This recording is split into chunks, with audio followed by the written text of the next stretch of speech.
Stacey, let's go to David F. He says, as the trade deadline approaches, which potential trade targets should the Yankees consider to bolster their starting rotation, and at what price? I think that any starter they get might be packaged with someone else.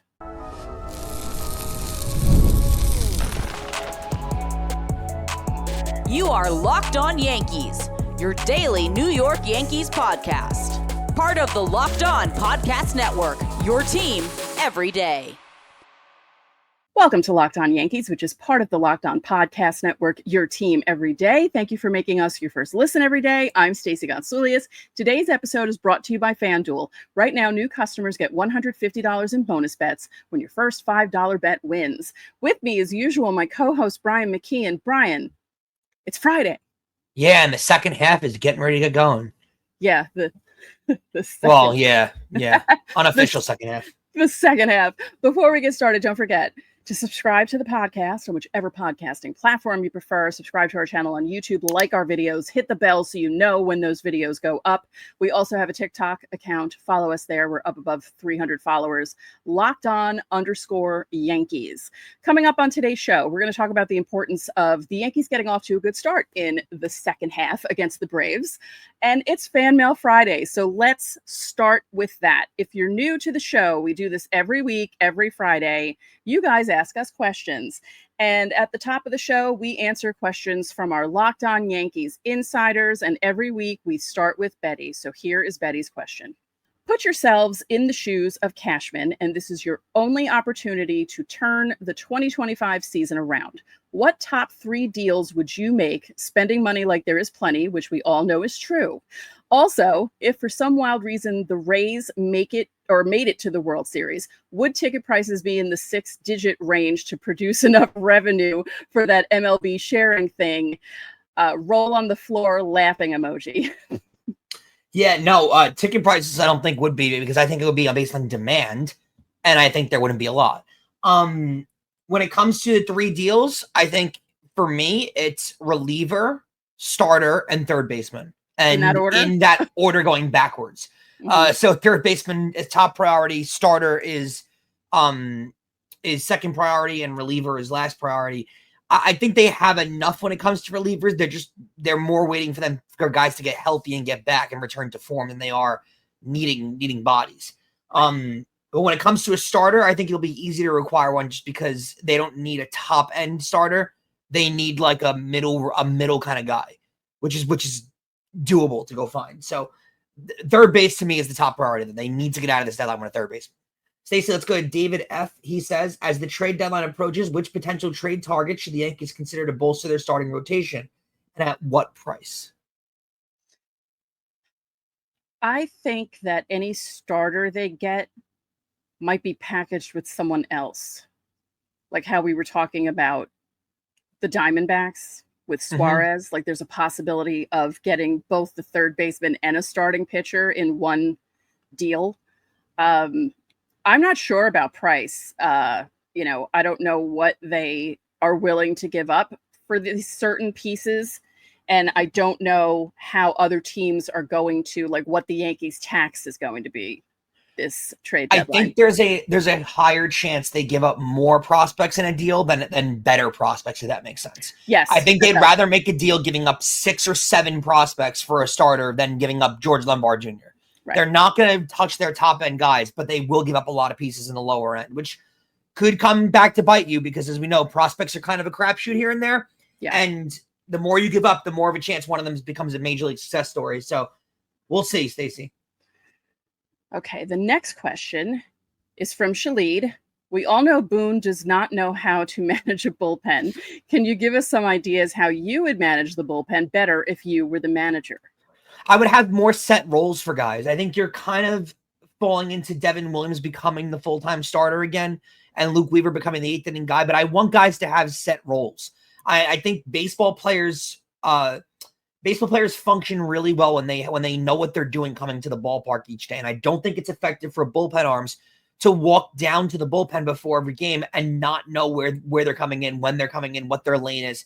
That is a problem for guys. So I think it would be a lot more effective if guys knew even if they had an idea, hey, we could be seeing you in the 6th inning, the 7th inning, you know, Mariano Rivera, there's these classic stories where he had that same routine every night. He would get up around the same time. He would go to the bathroom around the same time. He would, you know, get some water around the same time in prep, and he would do this at every game, whether the Yankees were winning or losing. So he was prepared for the 9th inning. When you don't allow guys to do that, and I know Mariano knew he was the closer, obviously, but when you don't allow guys to do that, they can't get into a rhythm and it hurts them a little bit. So I think it would help guys a little bit in that scenario. Right. Let's go to Ethan. He says, who do you think is the most valuable bullpen arm we've had since Mo? Ooh. People might not like this answer. I don't know. Who were you thinking? I think it's Aroldis Chapman. And that sounds crazy to say, but he had a lot of big saves for the Yankees, and he was the Yankee closer for a good amount of time. What was it, 6-7 years? That's true. Yeah, I would say him. Yeah, because he stuck around the most out of the different guys that they had. You know, they had guys that performed really well, but for shorter times with the team, and he was there longer. So, yeah, I don't think that's that crazy of an answer. And I think people. There were some great years that Andrew Miller, Dellin Betances, they had some really great years. Right. But Dellin Betances is one of the biggest mysteries ever because he came out great in his first couple of years with that 100-mile-an-hour fastball up in the zone and that 12-6. You thought Dellin Betances was going to be one of the better bullpen arms they've ever had. He was having 1 ERAs every year. And then all of a sudden he got hurt that 1 year and they fell off a cliff. Yeah. His career just completely fell apart. I don't like saying Aroldis Chapman because he's not a great guy. But, you know, I'm going to answer the question honestly. There's your answer. Yeah. All right. Next question is from Matt V, but there's actually 3 questions. It's a 3-in-1. What do you think Bellinger gets in free agency? What do you think Kyle Tucker gets in free agency? And who would you rather sign? Oof. Because there was something that came out that, you know, I mean, not that that means anything, but, you know, Kyle Tucker was not talking about re-upping with the Cubs, but, you know, he didn't. Well, the Cubs could afford it. Yeah, shoot it down. I personally, I'd rather Kyle Tucker. He's 28 years old. Bellinger's 30. I think Bellinger's been great for the Yankees. Tucker is more of a well-rounded player. I mean, he is. I think Bellinger is a little more valuable because he can play more positions. Field-wise, sure, but with the bat, Kyle Tucker does everything with the bat. I mean, he's an unbelievable hitter. Whereas, you know, Bellinger's good, but I don't think he's Kyle Tucker's a future Hall of Famer. I don't know if Cody Bellinger's a future Hall of Famer. Right now on the year, I just wanted to pull it up. Kyle Tucker right now has 100 hits already on the year, 17 homers, 56 RBIs, 280 batting average, 384 on base, 882 slugging. Like, he's a really, really good player, and he's only 28 years old. I think Bellinger gets a 7-year deal around $28 to $32 million a year. I think Cody Bellinger gets that. I think Kyle Tucker gets like a 14-year deal for probably under Soto, above Vlad. 14? So, he's 28. Yep. Look at what Vlad just got. Look at Vlad's deal takes until he's like 41. Look at what Soto got. His deal takes until he's like 44. That's how you fit these massive north of $500 million contracts. That's how you fit them. Soto's is until he's 41, right? Because he's only 26. Yeah, and Vlad's is until his 40s too. Yeah. And Vlad they're not paying 40. They're not paying for anyone to play at 44. 44 is old for a hitter. I don't care how good you are. Vlad got to Vlad didn't get to 600 million. Soto got to 7. I think Tucker signed somewhere in the mid 6s. I do. I think he's a better player than Vlad. He's not as good as Stacey. Like, here's the thing. He with the obsession with analytics out there. There's a reason why Soto got what he got, because the Soto's analytics are tremendous for a baseball player, and Kyle Tucker is that same way. He is an analytical dream for a baseball nerd, I guess, if you want to call it, for lack of a better word.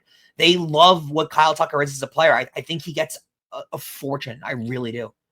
Especially if you allow a bidding war. You got to remember, like, he's coming from the Cubs, who are a team with a lot of money. And you have the Red Sox who have a lot of money and aren't able to spend it, and they just offloaded a $300 million contract. So like the Red Sox are going to be involved. Heck, why not? The Dodgers will be involved because when are they not? Right. I'm sure the Angels will get involved because they haven't given out a big contract to a hitter in a long time. They certainly haven't given out a pitcher one in a long time either.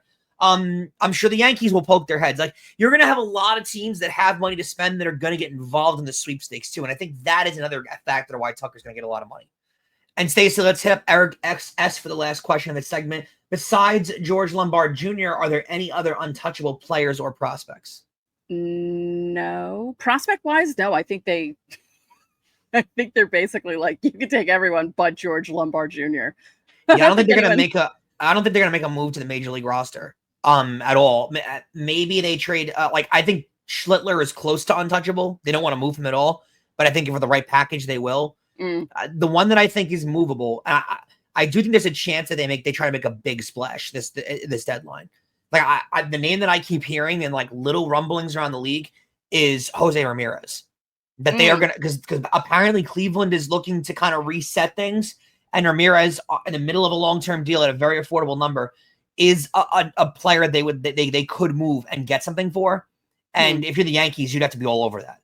For an affordable price at his age, you almost have to do that. If they asked for Schlittler and I don't know about Lombard, but if they asked, I guess Lombard would be in the deal, but if they asked for Lombard, Schlittler, and Hess, do you do it? I don't know.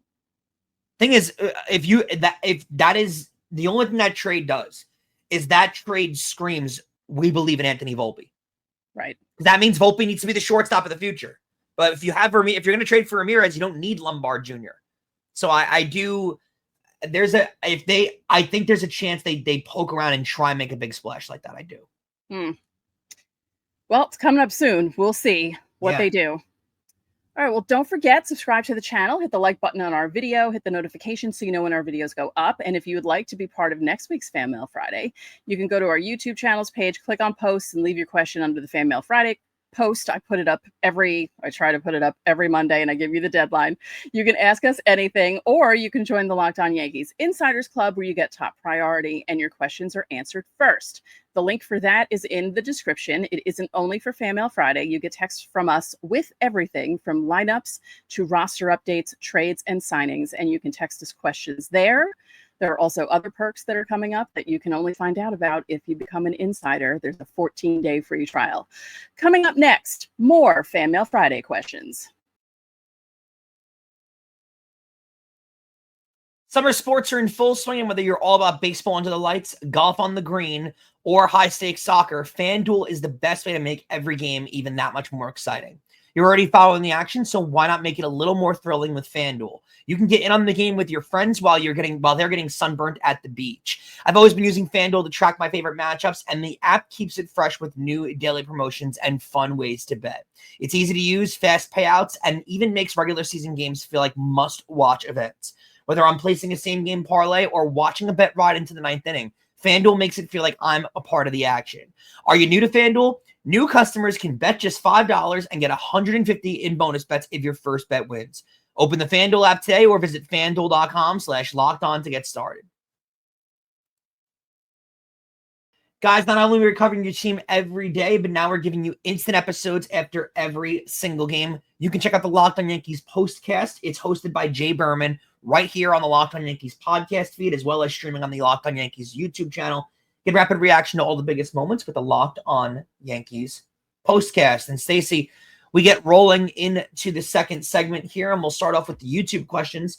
Rob Corolla 7459 asks, following up on your discussion about the ABS, I loved it more than I thought, and this is coming from a more traditional baseball fan. And I've seen it work in other sports. In full transparency, I work for Pro Volleyball Federation, and we use a technology that allows us to make the line calls in milliseconds. That is fantastic and speeds up the game. On a Yankee note, who were your favorite supporting all-time Yankees when you were younger? I'm not talking about the stars like Aaron Judge, Derek Jeter, or Don Mattingly. More like Melky Cabrera, Jeff Nelson, Mike Pagliarulo. I don't even know who that is. Pagliarulo. Mike Pagliarulo or Roy White. I was a Pags guy myself, so let's hear some good names. I guess I'm showing my age right there when it comes to covering the Yankees. I was a Pags girl. I always, I liked him. I liked, for some reason, when I first started watching baseball, and not watching, when I first really got into like baseball cards and stuff, I liked Butch Weiniger. He was like barely a Yankee. But wow. I rooted for him all the time. Like guys like that. So we're going just all over the league, or we're going anyone? It has to be a Yankee, or is it all over the league? It says on a Yankees note, so it's got to be a Yankee. Mine, I'll it'll continue to be this, and it does kind of stink, but it's the truth. Mine's Sonny Gray. I was a big Sonny Gray guy prior to coming over to the Yankees. When they got him, I love his stuff. I love his demeanor. I love the Southern drawl and his accent that he has. Like, I was always a really big Sonny Gray guy. Yeah. Yeah, because, like, we all had, kids of the 80s, we all had our main guys. It was mostly, you were either a Winfield person or a Mattingly person. I was a Mattingly person. My brother was a Winfield person, which was kind of funny. That brought up some funny fights in the house. But yeah, like secondary guy, like, oh, you know who else I loved in the 90s for some unknown reason? And I actually met him a few years back, Pat Kelly. Wow. Yeah. Yeah, those are the interesting names of that era of Yankee baseball is just so fun to see. I guess if you were a fan of the Yankees in like the early 90s, late 80s, you had to be a fan of specific, like a real and like a real fan to sit through some of those seasons. Yeah. So if you weren't actually it's funny the way that worked. Like there wasn't a grandiose team you're rooting for. Yeah, that wasn't a bandwagon. That was not a bandwagon. No. If you were going to games with the upper deck just being completely empty every day, like you were a real fan. Oh yeah. Next question is from Dan in Florida. If you had the chance to interview Aaron Boone and had one question each to ask, what would it be? That's a really good question. I guess it would be, I would phrase it as, what happened to the old school way of managing where players were called out more for not performing? I wouldn't phrase it as, why don't you do that? Because then he'll immediately get defensive. Right. Yeah. But if you ask him about modern day managerial strategies, you'll get an actual answer. Because Boone does give answers. He doesn't really dodge questions too often. My question would be more on the humorous side. And I would ask him, if he's relieved that he's working under Hal Steinbrenner as opposed to George Steinbrenner. I will tell you this: I would not ask him a question about 2003. No, because I've heard him answer that enough. Yeah, no, definitely not. He answers; it's constantly brought up. Like, okay, enough. Next from Philip Rizak Jr. Hello, Stacey and Brian. Knowing you two are arduous Yankee fans as I am, I pose the following questions. What was the most memorable game you attended as a child, as an adult? I was once treated to a midweek matchup against the O's in the spring of '98, in which one of the best MLB fights in history took place. As an adult, it had to be the ALCS Game 3 in 2017. I watched Verlander tease kids in the right field with the baseball just to walk away and give no one anything.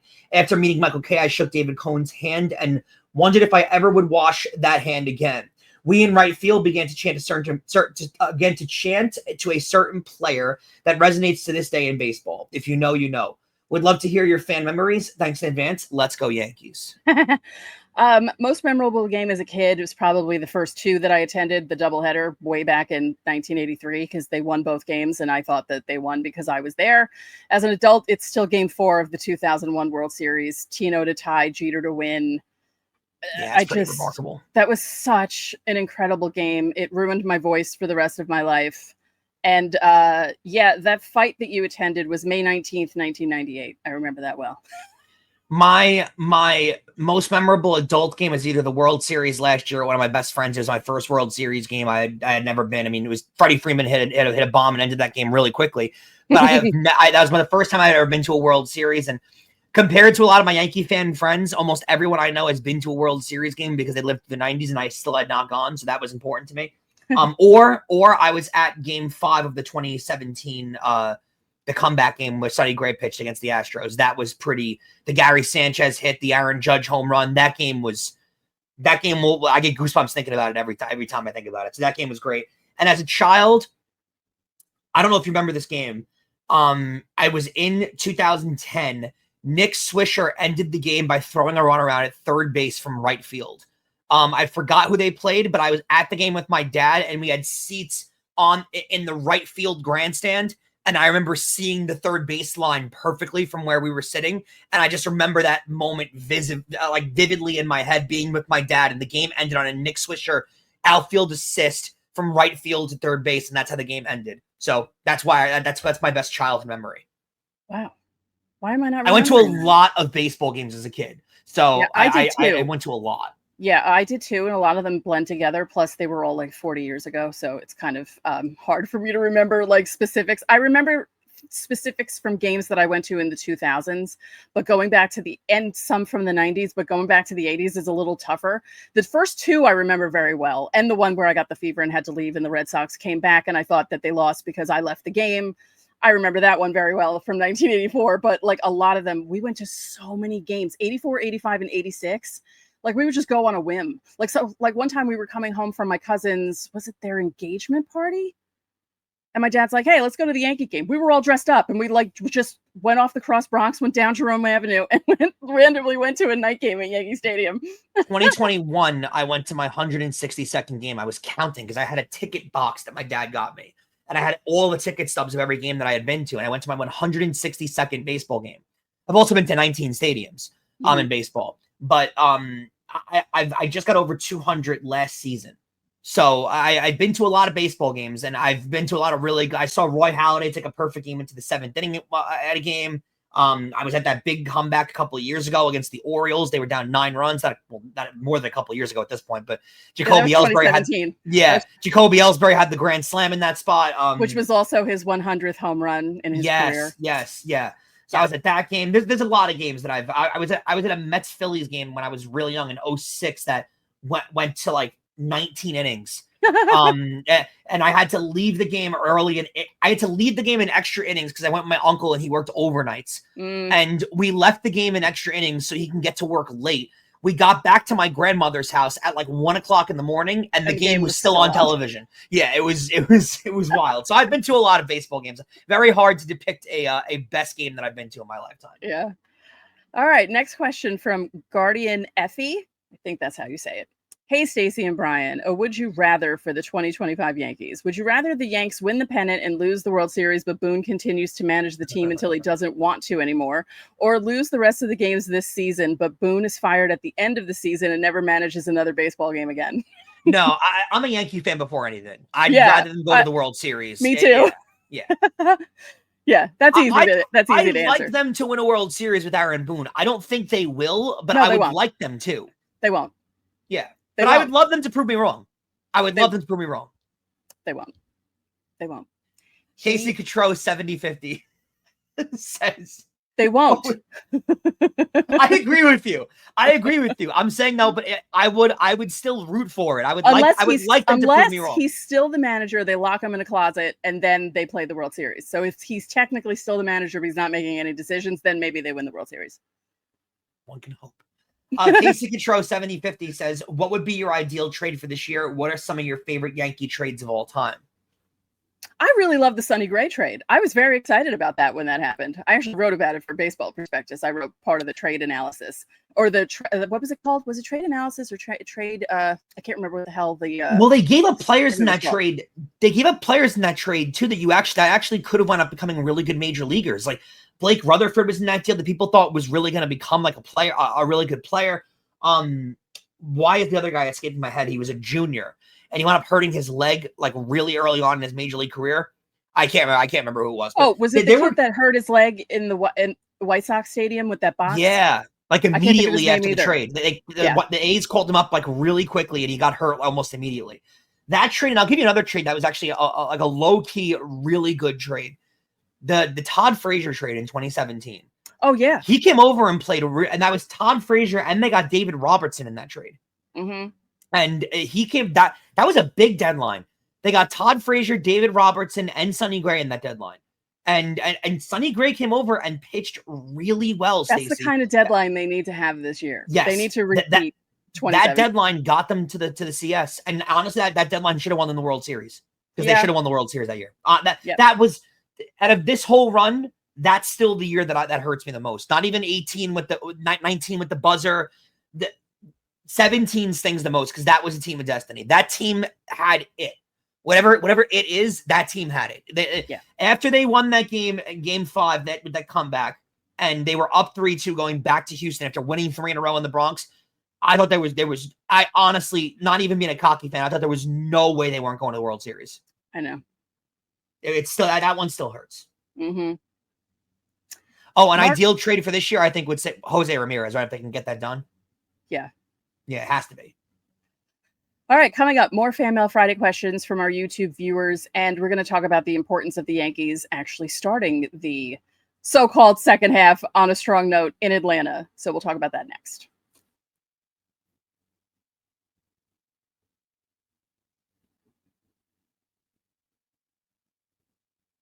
Next question is from Mark Carpentieri. What do you guys think the Yankees second half will look like? Will it be more of the same, even if they get new players in, or will they actually go on a sustained winning run? I'd actually say sustained winning run. This team has talent, and I think the All-Star break came at a good time for them. They're going to upgrade. They're going to make changes, and I think they're going to be aggressive because of the way Cashman spoke. So, Stacey, I would actually say I think they're going to have a pretty good second half. I'm not going to lie. Yeah, I would agree with that. I think maybe this year will be different and their August will be okay. Yeah, I'd agree with that. Morris83 asks, which Yankees 2025 draft pick are you most excited to watch develop? Just a note on that. Greg Joyce of the New York Post reported on Thursday that Dax Kilby will be signing on Friday. And I believe that Caden Kent already signed out of the draft picks so far. Well, that's my most exciting to see because third round pick was Caden Kent, right? And like being this, you're seeing a lot of this lately in baseball is these kids of former, I don't know what it is about these great players in the 90s, Stacey, but they all knew how to like breed their children to become baseball. Yeah. I mean, all of them have, it's crazy how Matt Holliday's got 2 sons in the big leagues now, and Biggio and Guerrero. There's so many kids of former players that are in the big leagues now. It's wild to watch. Even Roger Clemens. It is wild and cool to watch. Seeing Jeff Kent's kid, and the fact that he was a 3rd round pick. This is not Jeff Kent's kid being selected, in the 52nd round or something like that. He's a 3rd round pick, so he could actually have major league aspirations. Scotty L99 says, how often have the Yankees lost on Sunday games over the last few seasons? Seems like a disproportionate amount compared to the other days of the week. I will say this, since I got rid of my Sunday package, the Yankees have been losing a lot on Sundays, more than they did when I had such a good record from 1999 until, when did I stop my tickets? 2013. No, 2013 was bad. 2013 was a bad year, but they were a bad team. But all those other years leading into it, how many Sunday night games I went to where they won against the Red Sox, against the Mets, even day games against the Red Sox and the Mets.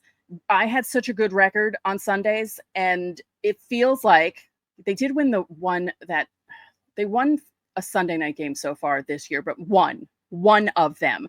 But last year was terrible. It felt like every time they were on ESPN, they lost on Sundays. And I'm glad that Scotty brought this up because I thought maybe I was overthinking it. But if other people are noticing that they're not winning on Sundays, and I think it's also, I used to talk about this with my former co-host, and I used to complain about it before that when I was a solo host. It always felt like when the Yankees had they won like a Friday and a Saturday, Boone would punt the Sunday lineup. Like he would put up like the C, right? Like it always that was felt a huge narrative. Yeah. Yeah. Like he took the foot off the gas and he would allow them to just be like, all right, we won 2 out of 3. Cool. Instead of being like, yeah, let's sweep this.